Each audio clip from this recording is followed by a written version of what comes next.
മറ്റൊരു വിഷയം നമ്മളൊക്കെ ഭയങ്കര ഇമ്പ്രൂവായി. സ്ത്രീ പുരുഷ സമത്വമാണ് ഇന്നത്തെ കാലത്ത് നടക്കുന്നത്. പല കാര്യങ്ങളിലും സ്ത്രീകളും പുരുഷന്മാരും സെയിമാണ് ഇപ്പോഴത്തെ കാലത്ത് എന്നൊക്കെ പറയുന്നുണ്ടെങ്കിലും ശരിക്കും സ്ത്രീ പുരുഷ സമത്വം കുറച്ചൊക്കെ ആയിട്ടുണ്ട് ജോലി കാര്യങ്ങളിലും അല്ലെങ്കിൽ വേറെ ചില കാര്യങ്ങളിലൊക്കെ ആയിട്ടുണ്ടെന്നല്ലാതെ അത് പൂർണ്ണമായിട്ടൊന്നുമല്ല. ഒരു 50% പോലും ആയിട്ടില്ല എന്നുള്ളതാണ് പല കാര്യങ്ങളും തെളിയിക്കുന്നത്.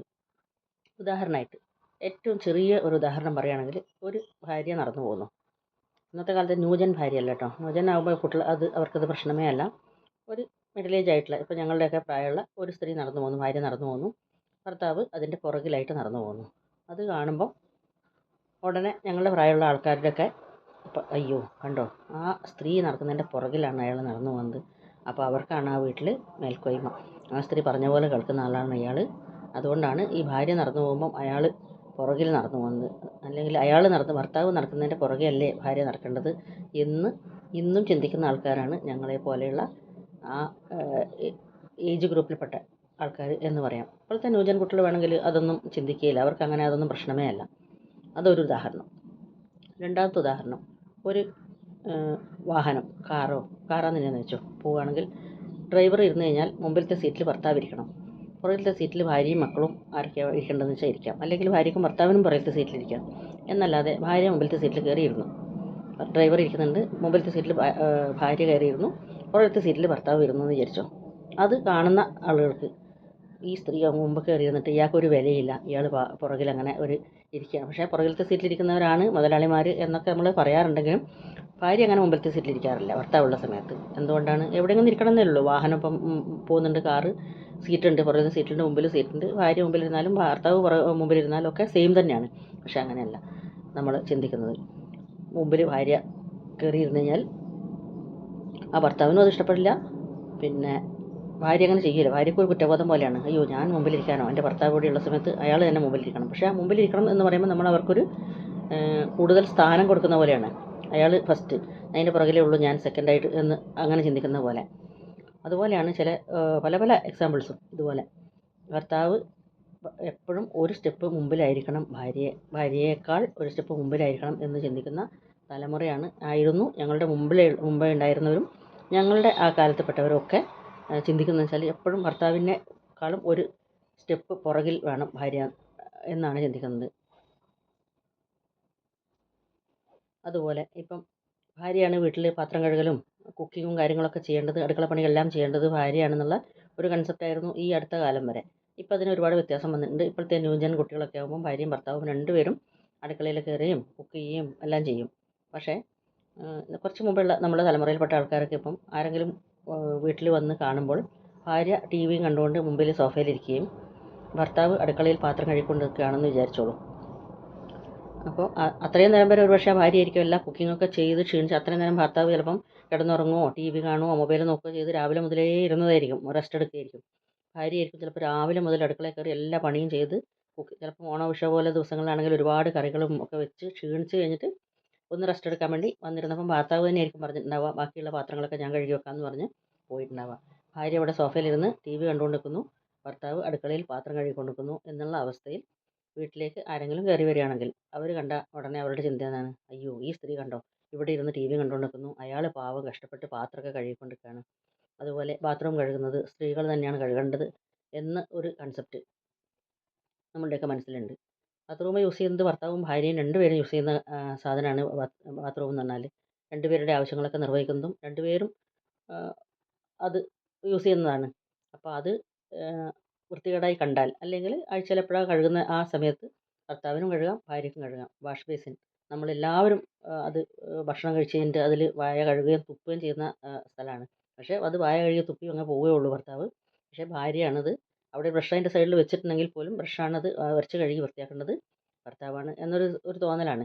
അപ്പോൾ ഭർത്താവാണ് അത് തേച്ചുരച്ചൊക്കെ വൃത്തിയാക്കി കഴുകുന്നതെങ്കിൽ അത് കണ്ടു നിൽക്കുന്ന മറ്റുള്ളവർക്ക്, ചിലപ്പം ഭാര്യയ്ക്കും ഭർത്താവിനും അതിൽ പ്രശ്നങ്ങൾ ഉണ്ടാവില്ലായിരിക്കും, കണ്ടു നിൽക്കുന്ന വേറെ ആളുകൾ പറയും, അയ്യോ അയാൾക്ക് അവിടെ ഒരു വിലയില്ല, അയാളാണ് അവിടുത്തെ വാഷ് ബേസിനൊക്കെ തേച്ചരച്ച് കഴുകുന്നത്, ഞങ്ങൾ ചെല്ലുന്ന സമയത്ത് അയാൾ അവരെ വീട്ടിലെ കക്കൂസോ ബാത്റൂമൊക്കെ കഴുകുകയായിരുന്നു, ഈ സ്ത്രീ നല്ല സുഖമായിട്ട് അവിടെ സോഫയിലിരിക്കുകയായിരുന്നു, കണ്ടോ പാവത്തിനെ കൊണ്ടാണ് എല്ലാ പണിയും ചെയ്യിപ്പിക്കുന്നതെന്ന് പറയുന്ന ഒരു കൂട്ടം ആൾക്കാരുണ്ട്.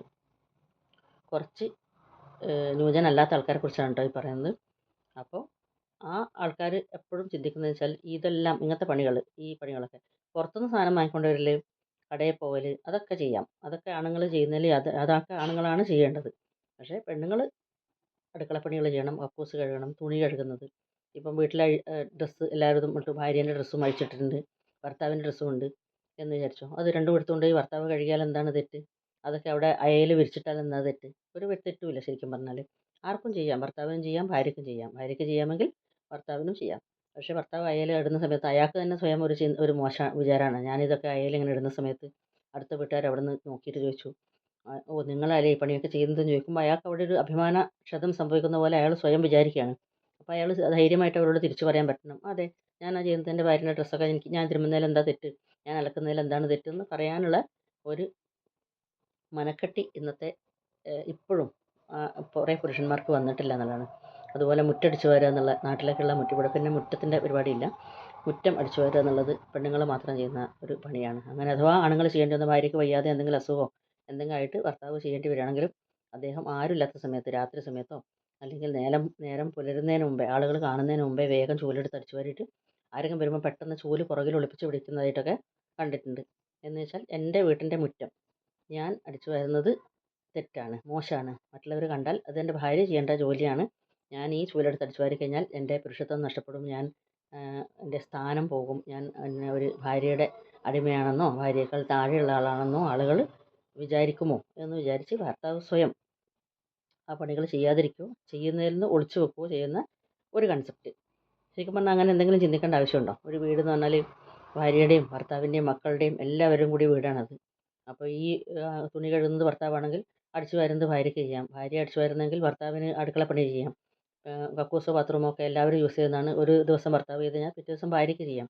പക്ഷേ ഇതൊക്കെ നമ്മളുടെ വാക്കുകളിൽ മാത്രമാണ് ഒതുങ്ങി നിൽക്കുന്നത്. എപ്പോഴും ഒരു മേൽക്കോയ്മ, കുറച്ചെങ്കിലും ഇതായിട്ട് ഭർത്താവാണ് ചെയ്യേണ്ടത് അല്ല സോറി ഭർത്താവല്ല കേട്ടോ, ഭർത്താവല്ല ചെയ്യേണ്ടത്, ഭാര്യയാണ് ചെയ്യേണ്ടത് എന്നുള്ള ഒരു തോന്നൽ ഭർത്താവിനും കണ്ടു നിൽക്കുന്ന മറ്റാളുകൾക്കുള്ളൊരു തോന്നലാണ്, ചിന്തയാണ്. ഈ വക കാര്യങ്ങൾ സ്ത്രീകൾ ചെയ്യേണ്ട കാര്യങ്ങളാണ്. വല്ലപ്പോഴും അത് ഭർത്താവ് ചെയ്തു കൊടുത്താൽ തന്നെ അയാളുടെ വലിയ മഹാമനസ്കത. അപ്പോൾ ഭർത്താവ് ഇത്രയൊക്കെ ഹെൽപ്പ് ചെയ്യും എന്നാണ് പറയുന്നത്. ഇതൊക്കെ അത് ഭാര്യയും പറയും, ഈ അഭിമാനത്തോടെ ഭാര്യയും മറ്റുള്ളവരോട് പറയും, എൻ്റെ ഭർത്താവ് എന്നെ ഇന്ന കാര്യങ്ങളിലൊക്കെ ഹെൽപ്പ് ചെയ്യും, അല്ലെങ്കിൽ അത് എന്നോട് ചെയ്യേണ്ടെന്ന് പറഞ്ഞിട്ട് ചെയ്തു എന്നുള്ളത് വലിയൊരു കാര്യമെന്നുള്ള ഭാവത്തിൽ ഭാര്യമാരും മറ്റുള്ളവരോട് പറയും, എൻ്റെ ഭർത്താവ് എന്നെ ഹെൽപ്പ് ചെയ്യാറുണ്ട് അടുക്കളയിൽ നിന്ന്. ഹെൽപ്പ് ചെയ്യുന്നതിന് എന്താണ് ഇത്? അതെല്ലാവരും വലിയൊരു കാര്യമായിട്ട് പറയേണ്ട കാര്യമാണോ? അത് അയാളുടെയും കൂടെ ഡ്യൂട്ടിയാണ്. അയാൾക്ക് വേറെ പണികളില്ലെങ്കിൽ, ജോലിക്ക് പോകുന്ന ആളാണെങ്കിൽ ഓക്കെ, അയാൾക്ക് ജോലിക്ക് പോകുന്ന തിരക്കിനിടയ്ക്ക് ഹെൽപ്പ് ചെയ്യാൻ പറ്റിയില്ല എന്ന് വരും. ജോലിക്ക് പോകുന്നില്ല, വീട്ടിലിരിക്കുന്ന ഭർത്താവാണെങ്കിൽ ഭാര്യയ്ക്കും ഭർത്താവിനും രണ്ടുപേർക്കും കൂടി ഒരേപോലെ ഷെയർ ചെയ്ത് ചെയ്യാൻ പറ്റുന്ന കാര്യങ്ങളാണ് ഈ പറഞ്ഞ കുക്കിംഗ് ആയാലും ബാത്റൂം കഴുകലായാലും തുണി കഴുകലായാലും അടിച്ചു വാരലായാലും എല്ലാ ജോലികളും രണ്ടുപേർക്കും ചെയ്യാം. ഒരു ജോലിക്കും വലിപ്പ ചെറുപ്പങ്ങളോ ആൺ പെൺ വ്യത്യാസങ്ങളോ ഒന്നും ഇല്ല എന്നുള്ള ഒരു ചിന്താഗതിയിലേക്ക് ഇപ്പോഴും നമ്മൾ എത്തിയിട്ടുണ്ട്. കുറേ മുമ്പേ ഞങ്ങളും അങ്ങനെയൊക്കെ തന്നെ ചിന്തിച്ച ആൾക്കാരായിരുന്നു. അയ്യോ അത് ചെയ്യേണ്ട, ഭർത്താവ് ചെയ്യേണ്ടെന്ന്. ഇപ്പം നമ്മളങ്ങനെ ആഗ്രഹിക്കുന്നുണ്ട്, അങ്ങനെ വിചാരിക്കുന്നുമുണ്ട്. പക്ഷേ അതിലേക്ക് എത്തിപ്പെടാൻ ഒരുപാട് ആളുകൾക്ക് സാധിച്ചിട്ടില്ല. ഇപ്പോഴും അതൊരു പഴയ കണ്ണുകൊണ്ട് കാണുന്ന ഒരു സമൂഹം തന്നെയാണ് എന്തൊക്കെ പറഞ്ഞു കഴിഞ്ഞാലും ഇപ്പോഴും നമുക്ക് ചുറ്റുവട്ടമുള്ളത്. ശരിയല്ലേ?